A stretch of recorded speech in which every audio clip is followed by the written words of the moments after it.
Binabiyahe pa rin ngayon si dating Pangulong Rodrigo Duterte pa the Netherlands matapos siyang ipaaresto ng International Criminal Court para sa crimes against humanity. Kaugnay po yan ng war on drugs. Umapela naman ngayong umaga ang kampo ng dating Pangulo sa Supreme Court para utusan ng gobyerno na ibalik siya sa Pilipinas. At may ulat on the spot si Salima Refran. Sam? Rafi, Connie, naghain nga ng petition for writ of habeas corpus ang anak ni dating Pangulong Rodrigo Duterte na si Kitty Duterte dito sa Korte Suprema kasunod nga ng pagbiyahe ng pamahalaan sa kanyang ama patungo sa International Criminal Court sa The Hague, the Netherlands. Sa pamamagitan ng kanyang abogadong si dating Presidential Legal Counsel Attorney Salvador Panelo, hinihiling ni Duterte sa Korte Suprema na utusan ng pamahalaan ng Pilipinas na iharap ang kanyang ama. Gate ng petisyon, kailangang utusan ng Korte Suprema na ibalik ng pamahalaan si Duterte sa Pilipinas at panagutan ang mga paglabag sa mga karapatan nito sa ilalim ng saligang batas. Labag raw sa konstitusyon ang ginawa ng gobyerno na umano'y pagkidnap kay Duterte at pagsuko sa kanya sa isang banyagang institusyon. Hindi raw ito makabayad at kasuklam-suklam na pagsuko ng soberanya ng Pilipinas sa ICC kung saan wala na raw jurisdiksyon sa Pilipinas. Narito ang bahagi ng pahayag ng abogado ni Kitty Duterte. Umaasa kami na pag inutusan sila ng Supreme Court na ibalik si Pangulong Duterte dito at ipresenta sa Supreme Court, kaya pa rin nilang gawin. So, kaya din kami nagmamadali. Actually, gusto sana namin kahapon, pero nakita nyo naman kahapon, kahit si Attorney Sal mismo ayaw papasukin. Paano kami makapaghanda ng petisyon? Paano namin makausap yung mga kliyente para makafile? Hindi nga kami makapasok.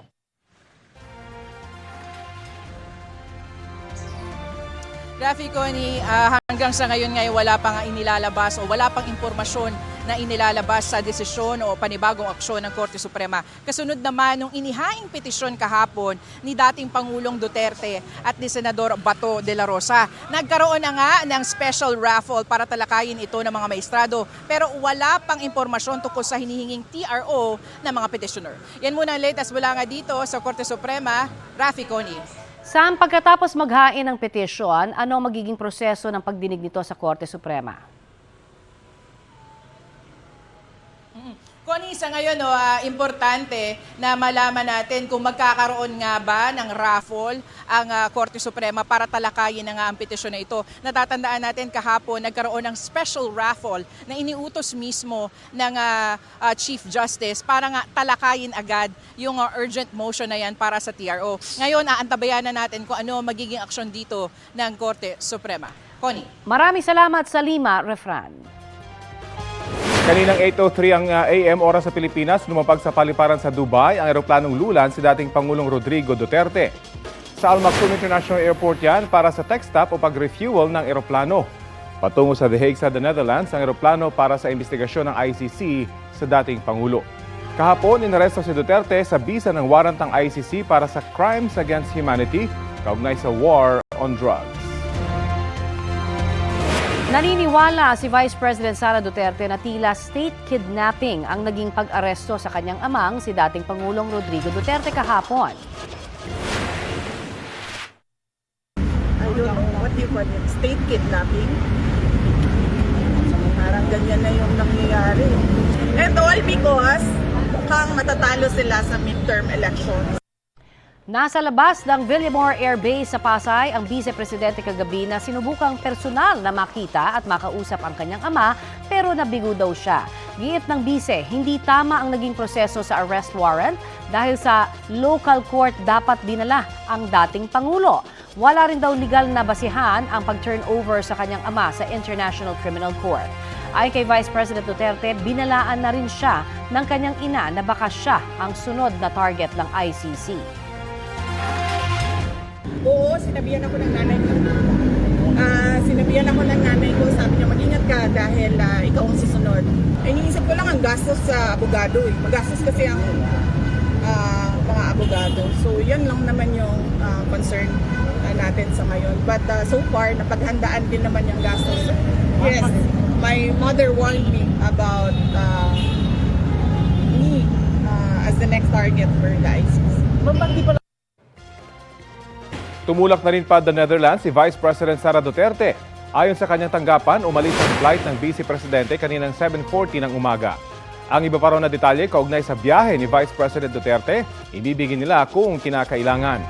Una nang sinabi kagabi ng Vice Presidente na bibiyahe siya pa the Netherlands para sundan ang kanyang inarestong ama.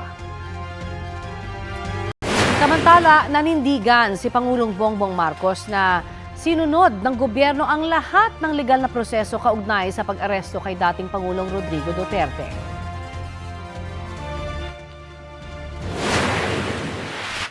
Sinasabi ng kampo ni PRRD na unlawful arrest daw itong ginawang pag-aresto sa kanya.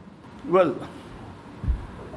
we followed every single necessary procedure, with a very good basis on which to serve that warrant and to read him his rights.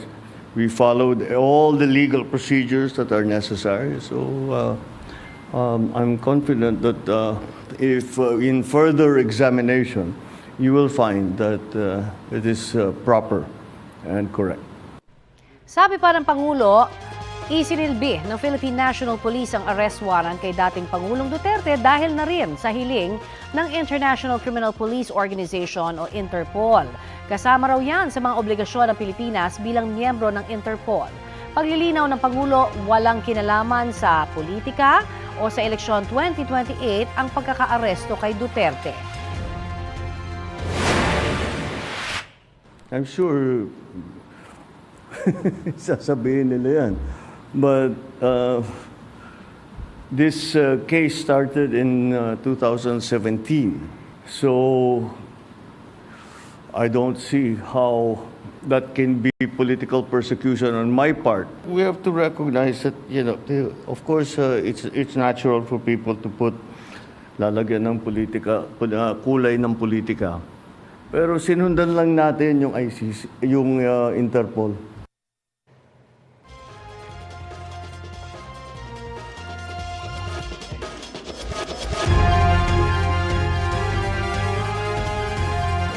Update tayo sa petisyong inihain sa Korte Suprema ng kampo ni dating Pangulong Duterte at ang latest update sa kanyang biyahe pa the Netherlands. Kausapin natin ang isa sa mga legal counsel ni dating Pangulong Rodrigo Duterte na si Attorney Salvador Panelo. Attorney Panelo, welcome po sa Balitang Hali.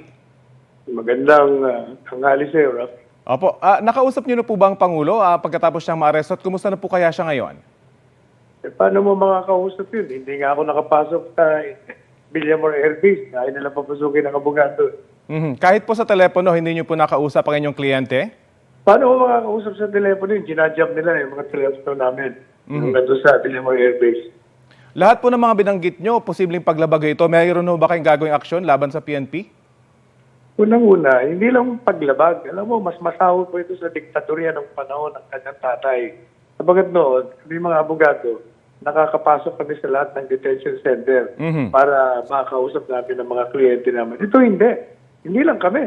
Hindi lang mga abogado. Senador ng Pilipinas, hindi nila pinapasok. Vice Presidente at anak, hindi nila pinapasok. O, ang tawag pa doon. Mas masahol pa sa diktatorya ng kanyang amayan. May kinalaman po kaya ito sa realidad na ICC po ang may hawak ngayon sa kaso? Hindi. Yan ay may kaugnayan sa gusto nilang pananatili sa kapangyarihan. Gusto nilang tirain yung mag-ama para wala na silang kalaban sa 2028. Yung mga ICC yan, ginamit lang nila yan. Paano po nila magagamit ang isang international court? May coordination po kaya sa kanila? Or sinamantala nila na meron ng arrest warrant? Paano niyo po masasabing ginamit nila ang ICC? Ginamit nila kasi gusto nilang tanggalin ang Pangulong Duterte at Inday Sara out of the political drama sa 2028. Merong ICC ngayon na gusto namang kunin si Presidente Duterte. Nakakita sila ng puwang. Kahit na dahil na kinontra nila yung mga sarili nilang mga pagpapahayag na walang jurisdiction ng ICC. So ginamit nila yun. Very convenient nga naman eh. Kaya sasabihin nila, hindi. Ang Interpol kasi ang humingi ng request. Yung Interpol, gaya ng sinabi kong paulit-ulit na, yun ang mandato doon to only facilitate the arrest. Hindi sila nga mag-a-arrest doon. Ang mga pulis ng bansang hihingian ng taong gusto nilang makuha.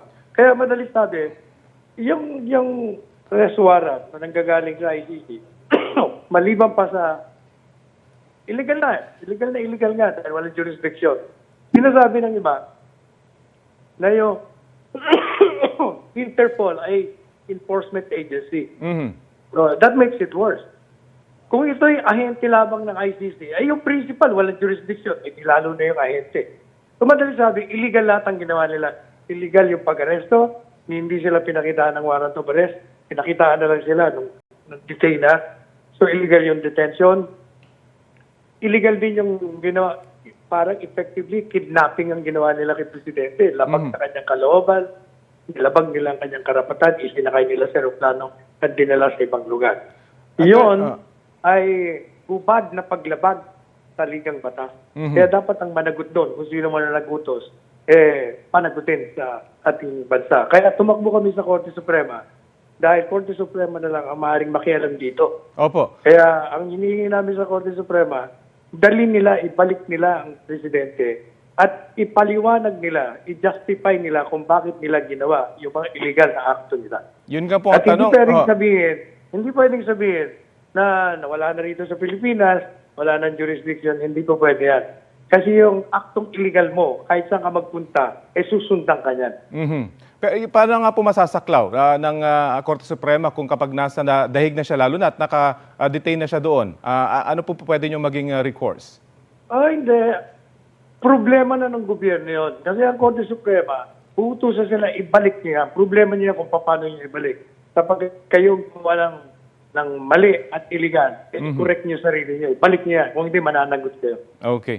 Pero the fact is, papunta na po siya sa The Hague. Meron na po bang counsel ang Pangulo? Dahil, of course, hindi lahat po pwede maging abogado sa ICC. Meron na po ba kayong shortlist na alam? Pagkakaalam ko si Inday Sara, punta rin precisely para kumuha ng mga abogado para sa kanyang ama. Pero kayo po tutulong bilang mga abogado dito sa Pilipinas. So magtutulong Alam po mo kayo bang sa The tawag Hague? ko sa ginagawa ko? Yung pagdulog niyo po sa Korte Suprema, kumusta na po kaya? Meron ho kayang aasahan kayong tugon ngayong araw?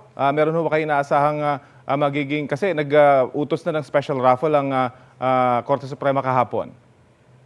Alam mo, ang kaibahan doon sa pinayal ng certiorari, yung kasi dadaan pa sa isang proseso matagal. Ang petition ng habeas corpus ay madalian yun. Under the rules, within 48 hours, mag-action agad ang Korte Suprema. Sa ngayon po, kukunin ko na rin po yung pagkakataon. May impormasyon po ba kayo sa kinaroroonan ng Senator Bato de la Rosa, lalo't posibleng siya raw yung susunod na kakasuhan? Hindi. Nung uli kami magkita sa Hong Kong. Nung Okay. nagkaroon ng pasasalamat event. Sa ngayon po, kumusta po ang mga kaanak ng dating Pangulo? Bukod of course kay Vice President Duterte na patungo na sa the Netherlands. Siyempre, nagdaramdam sila, nagngingit-ngit dahil nangyayari ito sa isang demokratikong lipunan. Gaya na sinabi ko, mas masahol pa ito sa nakaraang regime Marcos na sinabi nilang diktador. Again, meron ho ba kayong pinaplanong kaso na laban sa mga nag-utos nito na nandito pa sa Pilipinas na pwedeng may holding ang mga korte ng bansa para mapanugot sa sinasabi niyo mga paglabag sa pag-aresto dito sa dating Pangulo?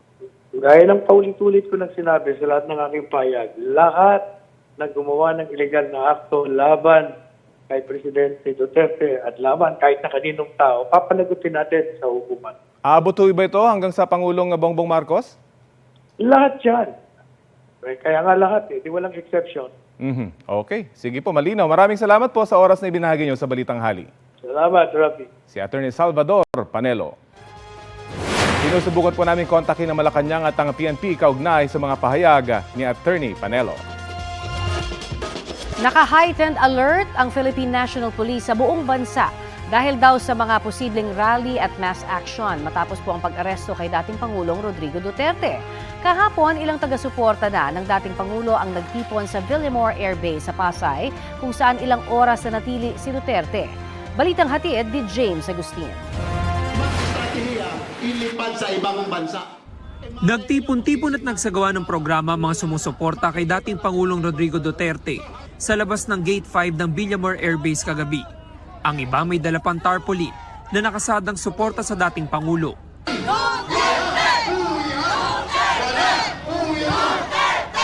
Marami ring mga pulis ang nakatalaga sa lugar. Bago mag-alas 11 kagabi, napatakbo ang mga taga-suporta sa steel fence sa gilid ng Gate 5. Yan ang tagpo ng umusad patungo sa runway, ang eroplanong sakay ang dating Pangulo.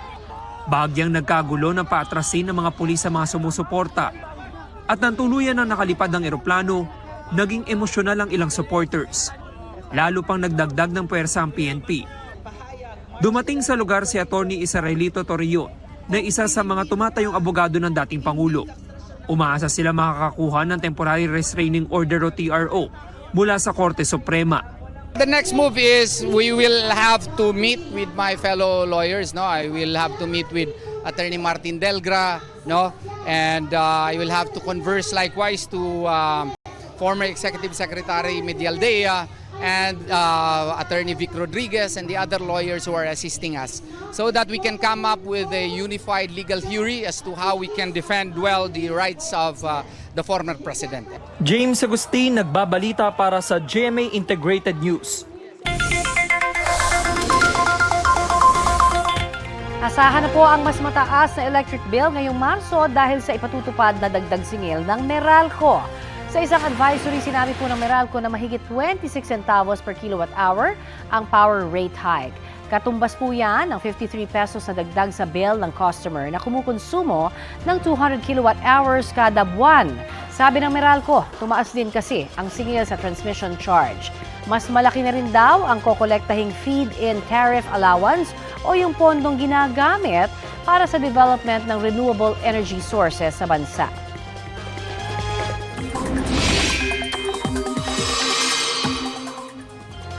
Magpapatuloy ang mainit at malinsangang panahon sa ilang panig ng bansa ngayon pong Miyerkules.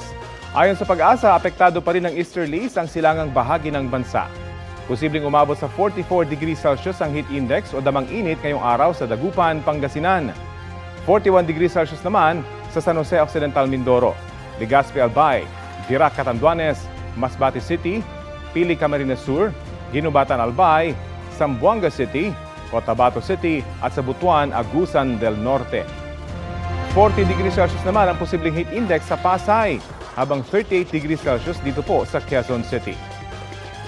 Mga kapuso, ang tindi ng heat index ay depende sa lugar, lalo kung maraming water vapor doon. Nakadepende rin yan sa reaksyon ng katawan ng bawat isa, lalo kung may comorbidities. Mainam na bantayang maigi ang sarili.